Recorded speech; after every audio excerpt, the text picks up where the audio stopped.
पिता और पुत्र और पवित्र आत्मा के नाम पर आमीन। हमारे प्रभु यीशु ख्रीस्त की कृपा, पिता ईश्वर का प्रेम तथा पवित्र आत्मा का साहचर्य आप सबों को प्राप्त हो। ख्रीस्त में मेरे प्यारे माता पिताओं, भाइयों बहनों एवं प्यारे बच्चों, आइए आज हम स्वर्गीय अलका लकड़ा की 7वीं पुण्यतिथि पर उनके आत्मा की अनंत शांति के लिए ईश्वर से प्रार्थना करें। ईश्वर उनके सभी दोष गुनाहों को क्षमा करे और दूतों और संतों की संगति में रखे। यह प्रार्थना श्री निस्तोर टिकेटा बोधनपुर की ओर से चढ़ाया जा रहा है। ईश्वर पिता हम सभी को प्यार करते हैं और प्यार करने के कारण वो हमसे चाहते हैं कि हम भी उनके प्यार का प्रत्युत्तर उनकी आज्ञाओं पर चलकर दिखाने के लिए तत्पर रहें। ईश्वर की आज्ञा हम सभी के लिए यही है कि हम ईश्वर को प्यार करें और एक दूसरे को प्यार करें। लेकिन हमारे जीवन में हम बहुत बार अपने स्वार्थ के कारण ईश्वर को प्यार नहीं कर पाते हैं। इतना ही नहीं, हम पड़ोसियों के साथ भी अच्छा व्यवहार नहीं कर पाते हैं। हम उनके चीज़ों पर लालच करते हैं, उनके परिवारों पर हम लालच करते हैं और ईश्वर के विरुद्ध पाप कर डालते हैं। आज ईश्वर हमें उस लालच को त्यागने के लिए आह्वान करते हैं और अपने पास अपने परिवार में जो चीज़ है उसी से संतुष्ट रहने का आह्वान करते हैं। आइए हम ईश्वर से प्रार्थना करें, ईश्वर हमें कृपा और शक्ति दे और हम दूसरों की चीज़ों पर, दूसरों के धनों पर लालच न कर अपने पास जो है उसी से संतुष्ट रह सकें।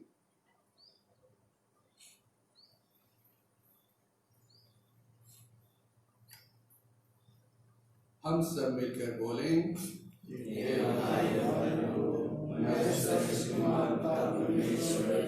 और आप लोगों के सामने स्वीकार करता हूँ कि मैंने मनुष्य से और अपने से बार बार पाप किया है। मैं अपना स्वीकार करता हूँ, इसलिए मैंने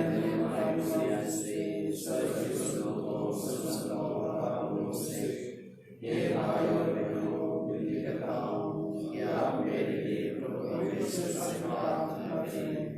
सर्वशक्तिमान ईश्वर हम लोगों पर दया करे और हमारे पाप क्षमा कर हमको अनंत जीवन प्रदान करे। आमीन।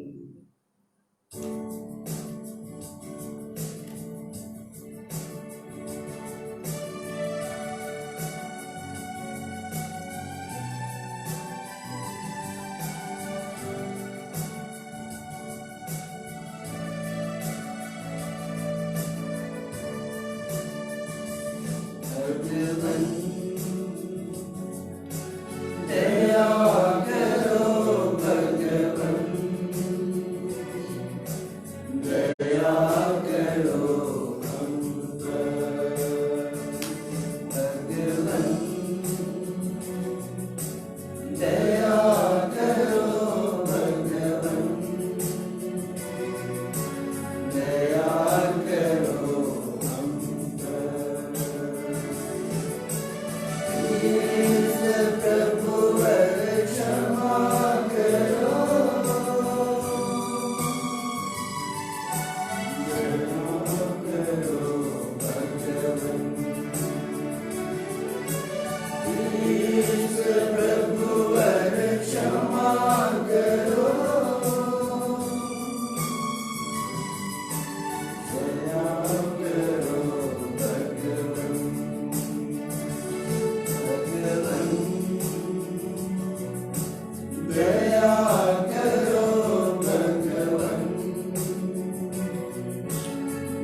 करो भगवन,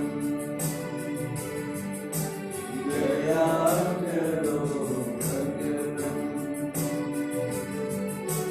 क्षमा करो भगवन।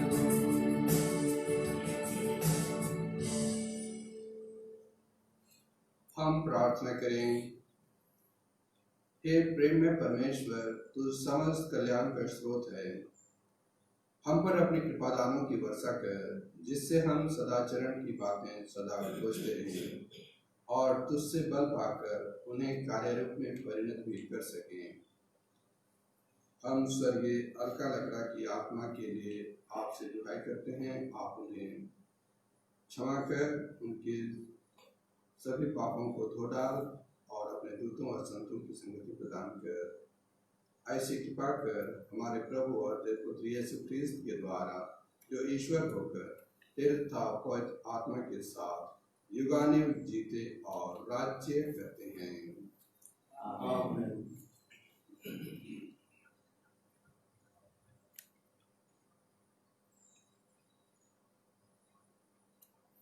पहला पाठ, राजाओं का पहला ग्रंथ। पाठ का मूल वाक्य है, पर्वत पर प्रभु के सामने उपस्थित हो जाओ। इलियस पर्वत होरेब के पास पहुंचा और एक गुफा के अंदर चलकर वहां रात बिताई। प्रभु ने उससे कहा, निकल आओ और पर्वत पर प्रभु के सामने उपस्थित हो जाओ। तब प्रभु उसके सामने से होकर आगे बढ़ा। प्रभु के आगे आगे एक प्रचंड आंधी चली, पहाड़ फट गए और चट्टानें टूट गई, किंतु प्रभु आंधी में नहीं था। आंधी के बाद भूकंप हुआ, किंतु प्रभु भूकंप में नहीं था। भूकंप के बाद अग्नि दिखाई पड़ी, किंतु प्रभु अग्नि में नहीं था। अग्नि के बाद मंद समीर की सरसराहट सुनाई पड़ी। इलियस ने यह सुनकर अपना मुंह चादर से ढक लिया और वह बाहर निकलकर गुफा के द्वार पर खड़ा हो गया। तब उसे एक वाणी यह कहते हुए सुनाई पड़ी, इलियस, तुम यहाँ क्या कर रहे हो? उसने उत्तर दिया, विश्वमंडल के प्रभु ईश्वर के लिए अपने उत्साह के कारण मैं यहाँ हूँ। इस्राएली लोगों ने तेरा विधान त्याग दिया, तेरे वेदियों को नष्ट कर डाला और तेरे नबियों को तलवार के घाट उतारा। मैं ही बच गया हूँ और वे मुझे भी मार डालना चाहते हैं। प्रभु ने कहा, जाओ, जिस रास्ते से आए हो उसी से दमिश्क की मरुभूमि लौट जाओ। वहां पहुंचकर हजाएल का आराम के राजा के रूप में और शिमशी के पुत्र यहू का इस्राएल के राजा के रूप में अभिषेक करो। इसके बाद आवेल महोला के निवासी साफात के पुत्र इलीसै का अभिषेक करो, जिससे वह तुम्हारे साथ नबी हो। यह प्रभु की वाणी है। वचन अनुवाद क्या? हे प्रभु, मैं तेरे दर्शनों के लिए तरसता हूँ। हे प्रभु, मैं तेरे दर्शनों के लिए तरसता हूँ। हे प्रभु, तू मेरी पुकार पर ध्यान दे, मुझ पर दया कर और मेरी सुन। प्रभु के शरण में जाना, यही मेरे हृदय की अभिलाषा रही। हे प्रभु, मैं तेरे दर्शनों के लिए तरसता हूँ। अनुवाद क्या? हे प्रभु, मैं तेरे दर्शनों के लिए तरसता हूँ। हे प्रभु, मैं तेरे दर्शनों के लिए तरसता हूँ। अपना मुख मुझसे ना छिपा, अप्रसन्न होकर अपने सेवक को ना त्याग, क्योंकि तू ही मेरा सहारा है। हे प्रभु, मैं तेरे दर्शनों के लिए तरसता हूँ। अनुवाद क्या? हे प्रभु, मैं तेरे दर्शनों के लिए तरसता हूँ। मुझे विश्वास है कि मैं इस जीवन में प्रभु की भलाई को देख पाऊंगा। प्रभु पर भरोसा रखो, दृढ़ रहो और प्रभु पर भरोसा रखो। हे प्रभु, मैं तेरे दर्शनों के लिए तरसता हूँ। अनुवाद क्या? जय घोष। हालेलुया। आप लोग संसार के उज्जवल तारों की तरह चमकेंगे, क्योंकि जीवन का वचन आप लोगों को प्राप्त हो गया है। हालेलुया। प्रभु आप लोगों के साथ हो। संत मत्ती के अनुसार पवित्र सुसमाचार। जो बुरी इच्छा से किसी स्त्री पर दृष्टि डालता है, वह अपने मन में उसके साथ व्यभिचार कर चुका है। यीशु ने अपने शिष्यों से यह कहा, तुम लोगों ने सुना है कि कहा गया है, व्यभिचार मत करो। परंतु मैं तुमसे कहता हूँ, जो बुरी इच्छा से किसी स्त्री पर दृष्टि डालता है, वह अपने मन में उसके साथ व्यभिचार कर चुका है। यदि तुम्हारी दाहिनी आंख तुम्हारे लिए पाप का कारण बन जाए, तो उसे निकाल कर फेंक दो। अच्छा यही है कि तुम्हारे अंगों में से एक नष्ट हो जाए, किंतु तुम्हारा सारा शरीर नरक में ना डाला जाए।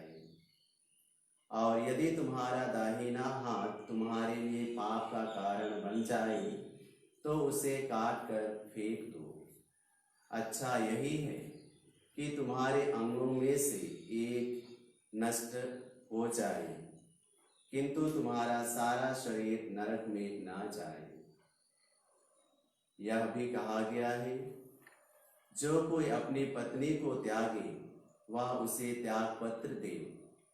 परंतु मैं तुमसे कहता हूँ, व्यभिचार को छोड़ किसी अन्य कारण से जो अपनी पत्नी को त्याग देता है, वह उससे व्यभिचार कराता है, और जो त्यागी हुई स्त्री से विवाह करता है, वह व्यभिचार करता है। यह प्रभु का पवित्र सुसमाचार है।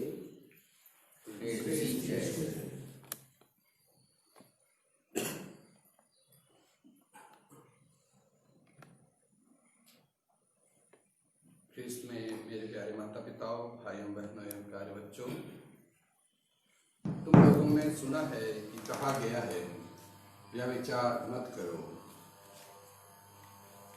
यह आज्ञा ईश्वर ने मूसा को 10 नियम दिए, उन्हीं में से एक है। और उसके बारे में यीशु कहते हैं, परंतु मैं तुमसे कहता हूँ, जो कोई बुरी इच्छा से किसी स्त्री पर दृष्टि डालता है, वह अपने मन में उसके साथ व्यभिचार कर चुका है। यीशु मनुष्य की आत्मा में प्रवेश कर उसके विचारों को बाहर लाते हैं और बुरी इच्छा या प्रलोभन को भी पाप कहकर निंदा करते हैं। अगर कोई काम बुरा है, तो उसके बारे सोचना भी उससे अधिक बुरा है। हमारे सारे कार्य अच्छे और बुरे सोच के कारण ही होते हैं। चोरी करने या किसी को मार डालने के बाद साबुन रगड़ रगड़ कर नहाने से क्या फायदा होता है?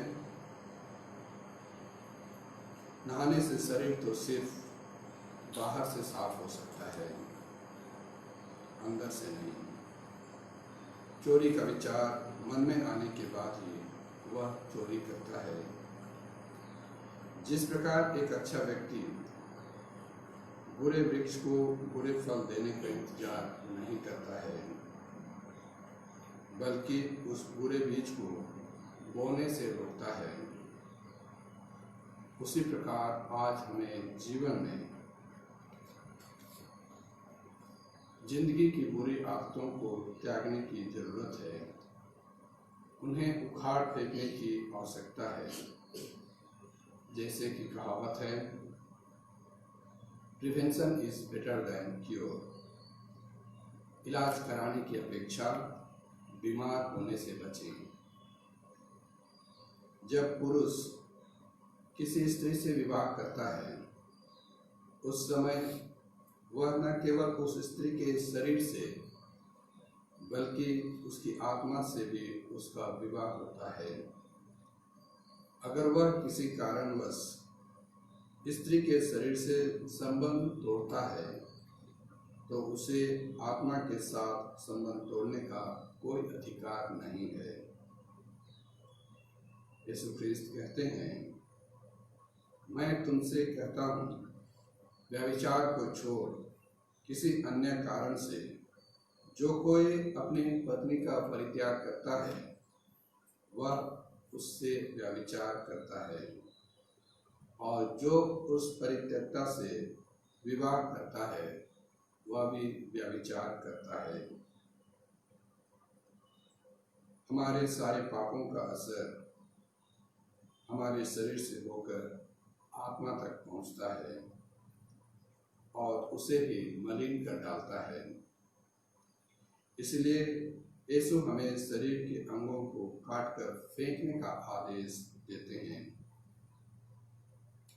हर एक पाप के बाद एक एक अंग काटकर फेंकते जाएं तो हम कितना दिन जिएंगे। ईसा हमसे कहते हैं, शारीरिक खतने से ज्यादा हृदय के खतने की आवश्यकता है। हमें विश्वास का जीवन जीना है। आज हर इंसान को इस बात को सोचने और समझने की जरूरत है। काश ये बात लोग समझ जाएं कि रिश्ते एक दूसरे का ख्याल रखने के लिए बनाए जाते हैं।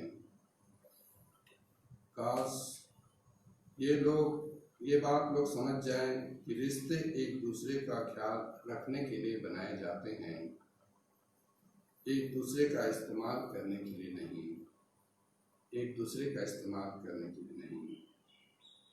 लेकिन आज के इस उपयोगिता और उपभोक्ता के ज़माने में लोगों का विचार इस्तेमाल की ओर ज़्यादा हो रहा है और लोगों का ख्याल करने का कम हो रहा है। आइए हम ईश्वर से प्रार्थना करें, ईश्वर हमें शक्ति और कृपा दे कि हम मानव मूल्यों को, ईश्वरीय मूल्यों को अपने में अंगीकार कर सकें।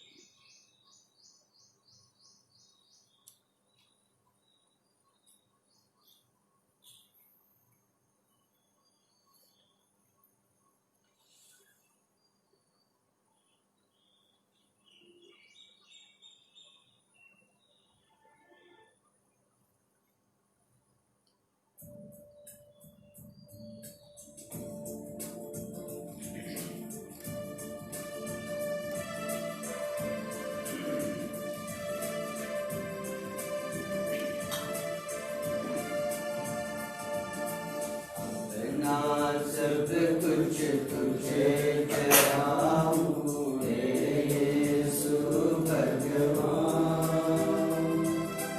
जीवन अपना तुझसे मिलता है यीशु भगवान,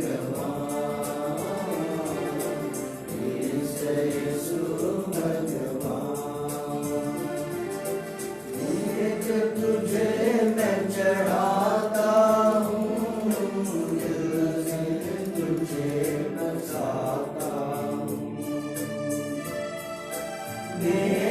तुझे मैं चढ़ाता हूँ, दिल में तुझे बसाता हूँ। अर्जन तुझसे जीवन पाके गावे तेरा जय जयकार। जीवन अपना तुझसे मिलता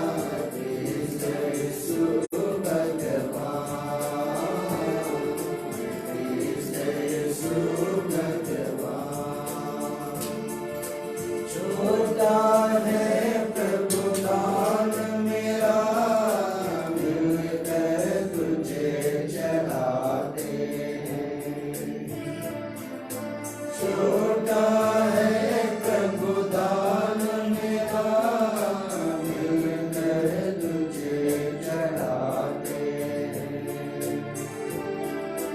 अर्जन तुझसे जीवन पाके गाए तेरा जय जयकार। जीवन अपना तुझसे मिलता है यीशु भगवान, यीशु भगवान।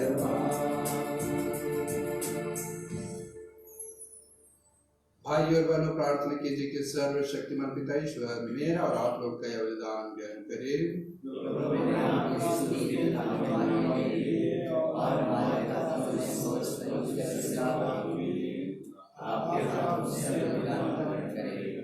हम प्रार्थना करें। हे प्रभु, हमारी सेवा से प्रसन्न होकर यह भेंट दयापूर्वक स्वीकार कर, इसके प्रभाव से हमारे हृदय में तेरा प्रेम बढ़ता रहे। यह हमारी प्रार्थना है हमारे प्रभु ख्रीस्त के द्वारा। आमीन। प्रभु आप लोगों के साथ हो। प्रभु में मन लगाइए। हम अपने प्रभु परमेश्वर को धन्यवाद दें। हे पूज्य पिता, यह परमोचित है, हमारा कर्तव्य तथा कल्याण है कि हम सदा और सर्वत्र अपने प्रभु ख्रीस्त के द्वारा तुझे धन्यवाद दें।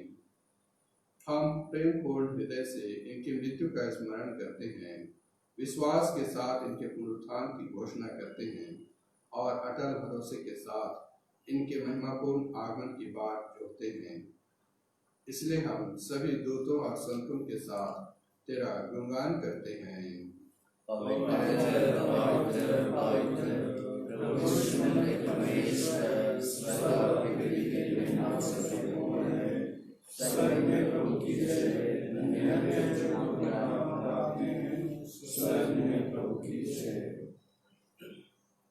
हे परम पिता, तू वास्तव में पवित्र है, सारी पवित्रता का स्रोत है।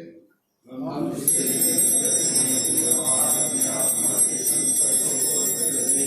हमारे प्रभु यीशु ख्रीस्त का शरीर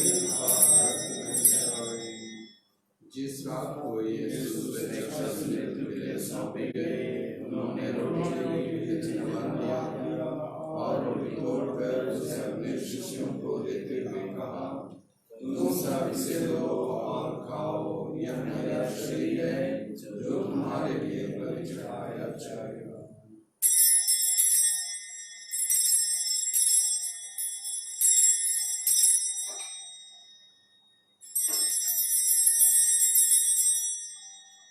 इसी भांति भोजन के बाद उन्होंने कटोरा लिया, तुझे धन्यवाद दिया और उसे अपने शिष्यों को देते हुए कहा, तुम सब इसे लो और पियो, यह मेरे रक्त का कटोरा है, नवीन और अनंत का रक्त जो तुम्हारे और बहुतों के पापों की क्षमा के लिए बहाया जाएगा। तुम मेरी स्मृति में यह किया करो।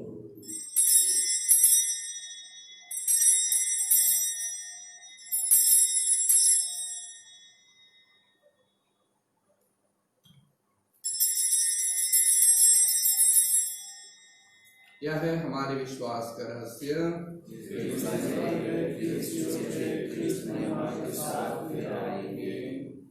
हे परम पिता, यह आज्ञा मानकर हम अपने प्रभु की मृत्यु और पुनरुत्थान की स्मृति में नित्य जीवन की रोटी और मुक्ति का कटोरा चढ़ाते हैं।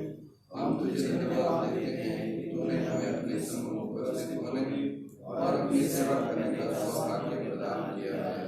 हमारा निवेदन है कि हम सब जो ख्रीस्त का शरीर तथा ग्रहण करते हैं और आत्मा के द्वारा एक आत्मिक सूत्र में बंधे रहें। प्रभु हमारे संत पिता फ्रांसिस, हमारे धर्माध्यक्ष में और सभी याजकों के साथ विश्व में पहले अपनी कलीसिया की सुधि ले तथा इसे प्रेम में सिद्ध बना दे। हे प्रभु, अपनी सेविका अलका लगड़ा की सुधि ले, जिनको तूने इस लोक से अपने यहाँ बुला लिया है। उन्हें यह वर दे कि जैसे वे बपतिस्मा में तेरे पुत्र के मृत्यु के सहभागी हुई थी, वैसे उनके पुनरुत्थान का भी सौभाग्य प्राप्त करें। हे प्रभु, हमारे उन भाई बहनों की भी सुधि दे जो पुनरुत्थान की आशा में परलोक सिधार चुके हैं। उन्हें और सभी मृतकों को अपने पुण्य दर्शन का सौभाग्य प्रदान कर हम सब पर दया दृष्टि डाल के हम भी अनंत जीवन के सहभागी बने। और ईश्वर की माता धन्य कुमारी मरियम, उनके शुभ वर संत जोसेफ, प्रेरित गण और सब संतों के साथ जो युग युग में तेरे विश्वस्त सेवक सेविकाएं बने रहें, तेरा स्तुति गान कर सकें तेरे पुत्र यीशु ख्रिस्त के द्वारा।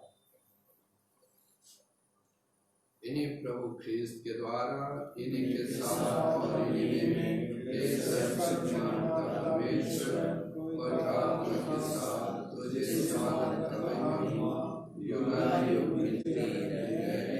आमीन।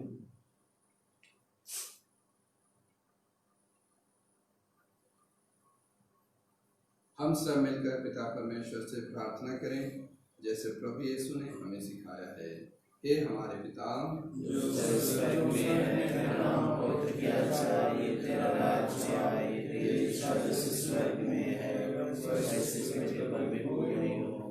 हमारा प्रतिदिन का आहार आज हमें दे, और हमारे अपराध हमें क्षमा कर, जैसे हम भी अपने अपराधियों को क्षमा करते हैं, और हमें परीक्षा में न डाल, परंतु बुराई से बचाओ। हे प्रभु, हम तुझसे प्रार्थना करते हैं, सभी बुराइयों से हमें बचा और इस जीवन में हमें कृपापूर्वक शांति प्रदान कर। हम तेरी दया से सदा पाप से दूर और हर विपत्ति से सुरक्षित रहें और उस दिन की प्रतीक्षा करते रहें जब हमारे मुक्तिदाता यीशु ख्रिस्त फिर प्रकट होकर हमारी मंगल में आशा पूरी करेंगे।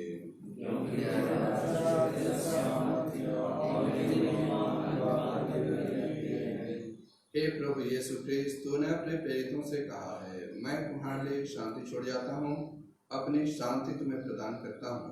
तू हमारे पापों पर नहीं, अपनी कलीसिया के विश्वास पर दृष्टि डाल और उसे शांति तथा एकता प्रदान कर, तू जो युगानुयुग जीता रहता और राज्य करता है। आमीन। प्रभु की शांति सदा आप लोगों के साथ रहे। परस्पर प्रेम भाव रखिए। ईश्वर की मेल संसार के पाप लेता है, हम पर दया कर। ईश्वर की मेल ने संसार के पाप लेता है, हम पर दया कर। ईश्वर की मेल ने संसार के पाप लेता है, हमें शांति प्रदान कर। देखिए ईश्वर का मेमना जो संसार के पाप फल लेते हैं। धन्य है वे जो प्रभु के भोज में बुलाए जाते हैं।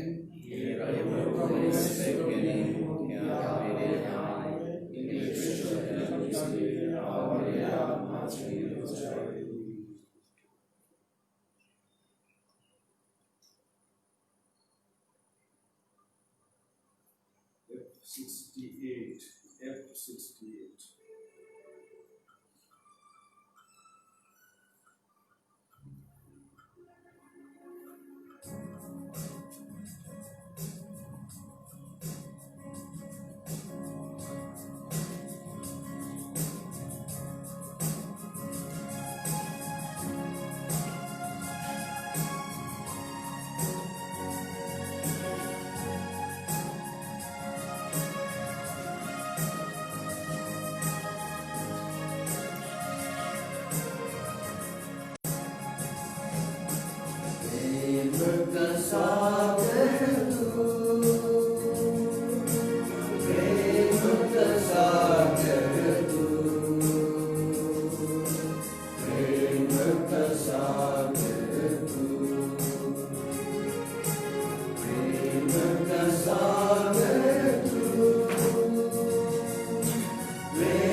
कोरोना वायरस संक्रमण से निजात पाने हेतु प्रार्थना। हे पिता ईश्वर, तूने स्वर्ग और पृथ्वी और जो कुछ उनमें है सब कुछ की रचना की है। मानव को सारे सृष्टि पर अधिकार देकर तूने अपनी मानवता प्रदर्शित की है। हे पिता, प्रथम मानव ने तेरी इच्छा ठुकराई और तुझसे नाता तोड़कर मृत्यु का शिकार बन गया। उस समय तूने उस पर अपनी अमूल्य दया प्रदर्शित की। हमारे पूर्वज अब्राहम, इसहाक और याकूब के माध्यम से तूने जिस राष्ट्र की स्थापना की, उस देश ने उसकी मुक्ति का वादा स्पष्ट किया। इस तरह तेरे इकलौते पुत्र ने सबका निर्माण किया था। इस बड़ी कृपा के लिए हम तुझे सारे हृदय से धन्यवाद देते और तेरी प्रशंसा करते हैं। हे पिता, नोआ के समय वचन फैलाया और अब्राहम के समय धरती आग से तूने बहुविलास वासना से समेत लोगों का सर्वनाश किया। तूने सब मिस्रियों के पर्वतों को मारा और उनकी सेना को लाल सागर में डुबो दिया। इस तरह तूने मानव के पापाचरण का प्रतिशोध किया, लेकिन बुरे मानसियों को तूने पश्चाताप करने का मौका देकर अपने ज्ञान तथा शिक्षा का उनका परिचय दिया है। तूने कहा है, अपने अस्तित्व की सजा मुझे दुष्ट की मृत्यु से प्रसन्नता नहीं होती, बल्कि इससे होती है कि वह अपना अपमान छोड़ देंगे और जीवित रहे।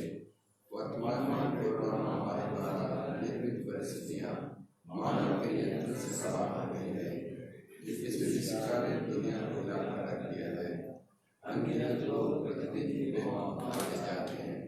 हे पिता, इस संकट की घड़ी तो अपने नियंत्रण को पुनः याद कर और दुनिया के सब लोगों की सुधि दे।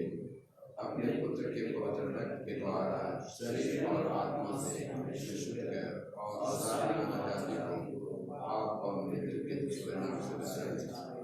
तू भला है, इस संकट के समय में हमारा उद्धार कर। हे प्रभु के प्यारे कोरोना वायरस प्रभावित सभी रोगियों को अपनी चिंता का बता दे। सभी चिकित्सा कर्मियों और नेताओं को विवेक, धैर्य और आत्मबल देने की कृपा कर। राष्ट्रों में एकता, शांति, भाईचारा तथा आपसी सहयोग की भावना स्थापित कर। हे ईश्वर के उद्धारकर्ता, हमारा उद्धार कर। आमीन। हे मानवीय पीड़ितों की सहायता हमारे लिए प्रार्थना कर। प्रणाम मरिया।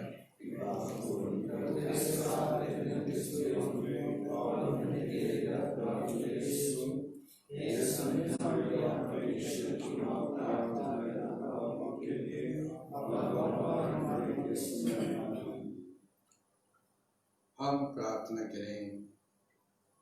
हे प्रभु, तू हमारे रोग चंगा करता है, तो हर प्रकार की दुष्टता हमसे दूर कर हमें सुमार्ग पर चला।